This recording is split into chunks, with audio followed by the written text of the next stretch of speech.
And so we might be able to get, you know, to that 221 or below, hopefully. But it gets a little tighter to where that target is at. And again, you know, during the referendum process, we kind of had scenario one is kind of our what we had envisioned for the financing plan that comes in well below, comes in below the 221. This gets really tight. And, you know, again, I think a lot's going to depend on ultimately what bond rating the district ends up receiving. Because there's probably between an A plus with S&P and a double A minus, there's probably 30 basis points difference. So now I know we're busy getting all that paperwork and everything ready to go. So I know you're going to come back on May 15th, someone from there to meet with the board to provide some more direction. Like right now, it's a heads up, here's where things are at, but literally at the next meeting, it's going to be a little bit more formal, saying this is the recommendation. Yeah, again, when we met, I think what we were going to do is just update. I don't know if someone's going to be here, because we're really tight, but we'll have somebody here if needed. But these realistically are the two options. And so we'll see some other sales. We'll be further along in the rating process. And now ideally, I think if we could lock up more dollars in this initial financing and get it down to a two-phase, I think there's some definite benefit there. Again, you'll know at the end of 3 years which would be the better route to go. And so it's, you know, we'll continue to monitor. No final decision has to be made on which option right now of these two you'd want to pursue. Scenario 2, I think, has some appeal because you're taking out some interest rate risk. You're not having that third borrowing waiting until 2019. But obviously, you know, we want to get to that 221. And again, we can look at other scenarios. We can look at, and obviously we don't have the state budget in mind. Another thing we like to, state budget's not in place yet. Another thing we like to do is kind of see where's your overall tax rate going to go in terms of, again, I think there's scenarios here that we're going to come in at or below what was projected during the referendum, especially with scenario 1. I think it's very achievable. But we want to be conscious of what's happening with the overall levy as well. And on that note, so at the next board meeting on May 15th, we'll have an actual more formal budget presentation from Janelle. So she's going to come and talk about the state of the state for our budget. But just today we looked at the Baird forecast model, and we're at 881 as our base, our revenue limit. And then I think it was like 838 is what we're looking at for our forecast for next year. That's 43 cents is the difference. Right. So I think that definitely impacts this plan. At least if we're talking about 3 years, yeah, you know, we could forecast out up to 5 years with the Baird forecast model. After that, we don't know. Yeah, and those are the situations, and I'm glad you mentioned that. So if you really think that your first year overall levy is going to drop that significantly, and if the board's comfortable, because again, we're talking. Look at 20 years versus 25. Right. Because to me, that we could save millions in interest at that point, which is what makes sense. That's one scenario I'd like to see, a 20-year straight, or one phase. Yeah, and that we would not be able to get real close to the 221. And again, we've had that conversation. Well, but that's still way under everybody else's. But you know, you'll have to evaluate how that works. But in a situation like this, where you're getting if your overall levy is going to drop, and you can put more towards the debt in the year, because again, we talk average over the life of the debt of the 221. That even your forecast, we went down. Yeah, it's we in our model that we provided everybody, you can see we're gonna go, the projections to go down next year. We're rounding out this 3-year average of declining enrollment, and then you start to see some stabilization. But we're gonna stay in that spot. It's not gonna be the significant fluctuation. That is, unless something changes in the revenue limit worksheet in the state of Wisconsin. So next year, we know they're giving it, well, fingers crossed, in the form of supplemental, like this categorical aid per student.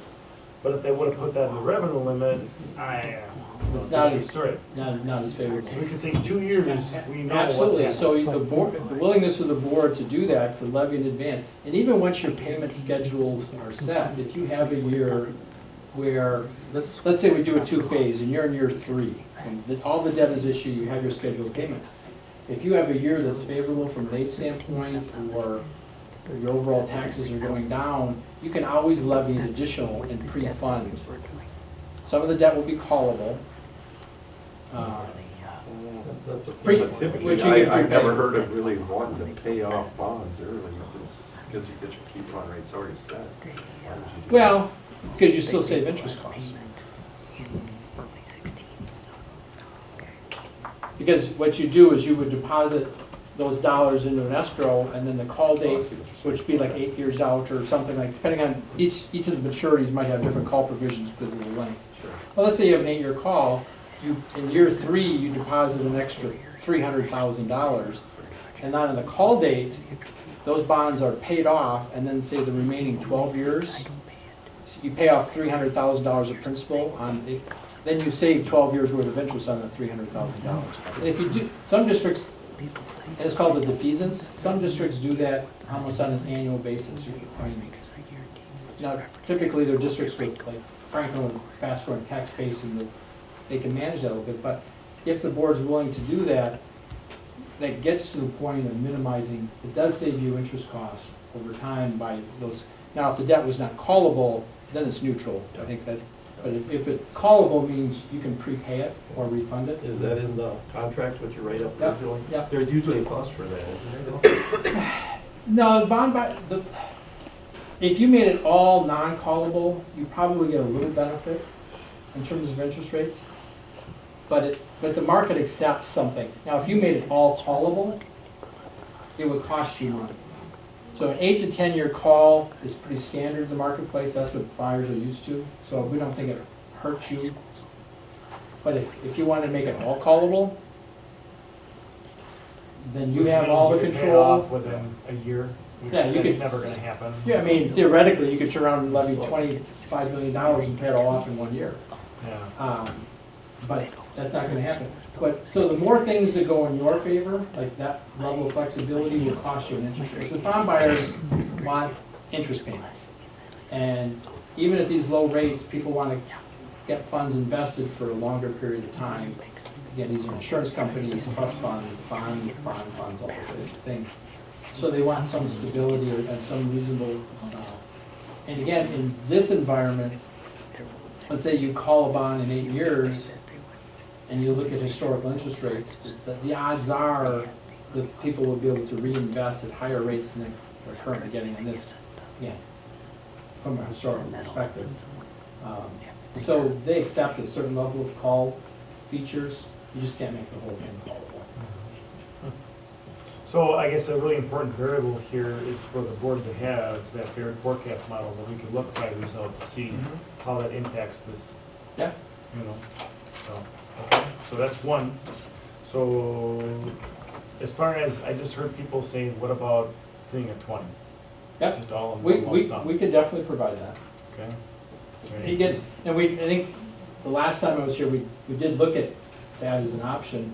Yeah. It does get you away from the 221, and again, the board will have to balance the expectation that was set during the referendum process versus what you ultimately do.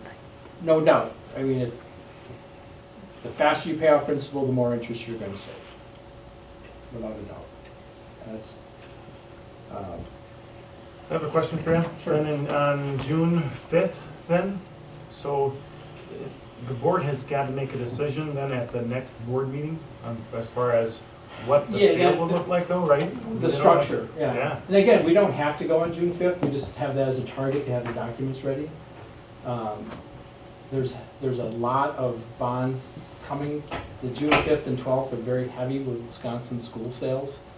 Either districts doing energy efficiency exemption, trying to get that in before June 30th, or referendums. Actually, I've talked to a couple of districts about moving off the Mondays, because our head of our New Jersey desk always says Mondays are the worst, because people get your documents, they don't really, it gets to the end of the week, they're not looking at them, they look at them Monday morning. They say if you can get on a Tuesday or Wednesday, he thinks those are better days for getting bids. So your willingness to schedule a special meeting might be beneficial. And there's tends to be less sales on Tuesdays and Wednesdays, because most school districts and a lot of municipalities have their meetings on Mondays, and that's when they're approved. So that's another thought. I just mention it, just because we're starting to see the calendar build, not just our deals, but all deals. And those, the 5th and the 12th are going to be very heavy sales days for Wisconsin School District depth. And not that you'll get lost, you'll get bids, but will you get as many? It's hard to say, because of the volume that's coming in early June. So the formal resolution by the board approving the actual bonds is the night, they don't do that in advance, they provide a direction. There communicates one more update. Yep. Then from that point, there's a direction that they're saying, hey, here's what we'd like you to do, but that's not a board vote at that point in time. No, The board vote is actually at the night where. that's you when you sell the actually bonds have a in the morning. resolution. We'll Yeah. come to you with actual rates. These are the bids we received. This is the winning bidder. This is what the debt looks like. You say yes or no. That literally happens in the morning, and then you come at night and share that Yeah, we'll take information, bids either right? 9:30 or 10 o'clock in the morning. We work with bond counsel, get everything verified. You get a final draft of your resolutions. We put the financing, update the financing to actual rates. And again, in that situation, you know, the board needs to be, when they make, yes, this is the structure, we're gonna go with 3 phases, or we're gonna go with 2 phases, or we're gonna go with 1 phase. The board has to be committed to that, because let's say we get to that evening and the board says, nah, we're not gonna do that. Guess what happens the next time you go out to bid? People are gonna pass you by. So, I don't wanna, just make it clear that it's pretty critical that you're committed to a certain plan. There would have to be a unique circumstance for you not to accept the bid. You know, let's say you only get 1 bid, and, you know, it's way out of line, obviously that's a situation, but never had that. Right now, we're getting 5 to 7 bids on that we have come to the marketplace. And rates are good. I mean, we just did last Monday, I was at Racine, we did a 17-year borrowing, bank qualified borrowing for them, and they were 2.6%. So then at the next meeting, so let's say we have, on 15, we meet, we've got our whole budget, everything pulled together, and they need more time. So the reality is they could still have June 5th, and then schedule another meeting for the next day, like you had said, for the actual bond sale. They could The come in, 19th or something. they could come in just for a special meeting. Or they schedule a special meeting. Again, if you get to a Tuesday or Wednesday, because June is gonna be really full of Wisconsin transactions. That if you can get off a Monday, we feel it'd be beneficial to you, not saying that you have to, but we do think it does offer some opportunity. And even if if you move off the 5th and move to the 7th or something like that, it might be beneficial. Again, You can't go any earlier. well, the 5th is gonna be tight in getting the documents and the rating. Okay. You know, the rating is the part that really, so as I know, we're waiting for a couple things yet from the district to start putting the draft together for the documents. And then, you know, you're kind of dependent on how quickly the rating agencies get you scheduled and get you the rating. Again, and that's gonna be a big part, because right now, we don't know what your rating is. So instead of a special meeting, could you move the whole meeting to Tuesday instead of Monday? Sure. Is there any history as far as school districts our size, as far as rating? Yeah, I mean, there's a lot of variables, tax bases. I mean, obviously, you look at, you know, Gibraltar, which is the tip of Door County. They're a very small district, they have a very good rating, because they have over $2 million of valuation behind every student. So there's all those variables taken. But you have a solid, your finances are solid. And your debt level will increase, obviously, with this. You're going from essentially 0 to this. And that's a factor. but they understand that this is kind of a life cycle type project, and you're not gonna be able to pay something like this back over a 5-year period of time. I think we were 2A last time. Yeah, either that or 1A. Was it 1A or 2A? No, the bigger school districts get dire. Not No. always, you know, you still have to have your finances, and, you know, there are several districts that get to the AA level that just, and even districts smaller. When I worked with Lomira, you know, their tax base is half the size of yours, and they ended up with a AA minus. Now, they have a fund balance of 35%. AA minus. Yeah. You know, so their valuation's half, but their finances were really solid.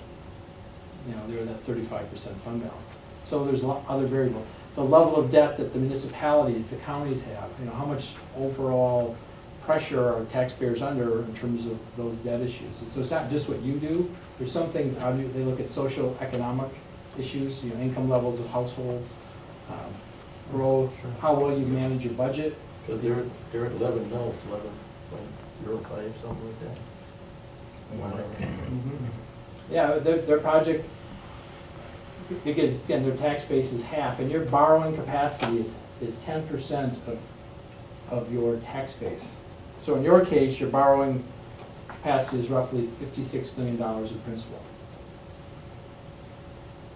Their borrowing capacity was like 26 million. And their referendum was fairly large. They were 90+% to 95% of their borrowing capacity. You'll be about 50% of your borrowing capacity.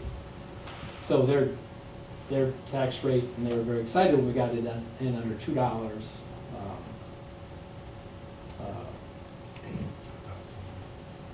Oh, actually, we were a little over $2, but we're 50 cents less than we projected. Right when they voted in, rates tanked. You know, and that's just luck, you know. So I mean, there's a lot of variables. So definitely AA, you know, obviously lower AA level, AA minus is what we'd be hoping for.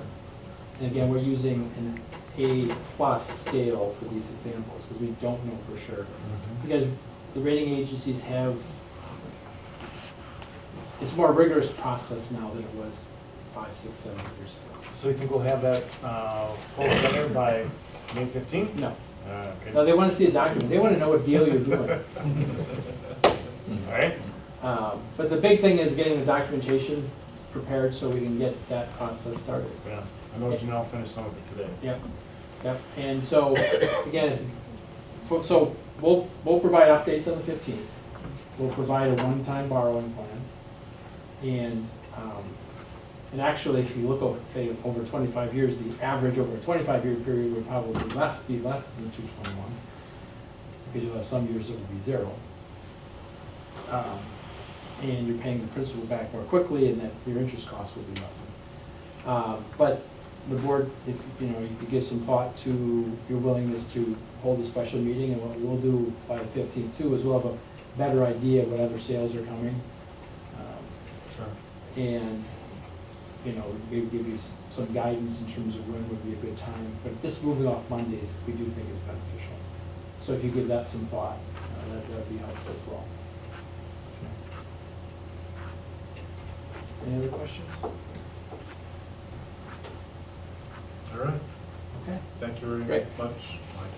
Yeah, thank you. And make it complicated enough so we've got a job, right? You know, So the great thing is interest rates are down?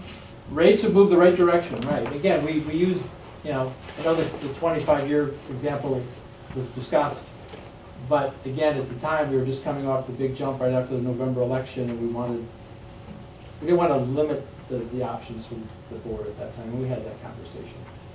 But I guess it was never anyone's desire to go to that length and actually to shorten it. So I think the two examples as we discussed tonight are probably, in terms of hitting that 221, we'll definitely take a look at the one borrow out. Okay. Thank you. Okay. Good night. Good night. Thanks, Mike. Sure. Okay, we are going to now move down to, let's see.